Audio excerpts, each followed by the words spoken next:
Suasana terang benderang, tengah malam, tengah hutan. Bunian ke tu?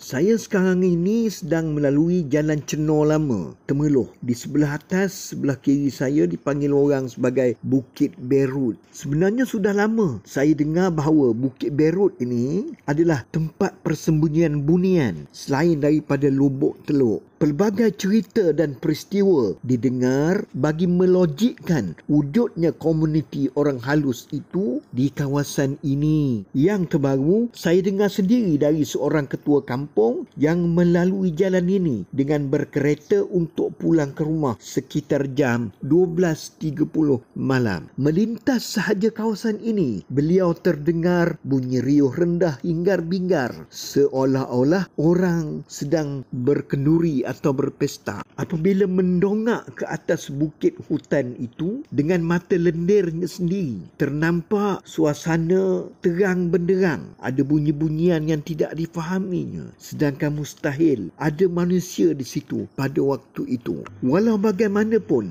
beliau tidak merasa cemas dan panik lantaran sudah biasa dengan jalan di situ dan suasana seperti itu.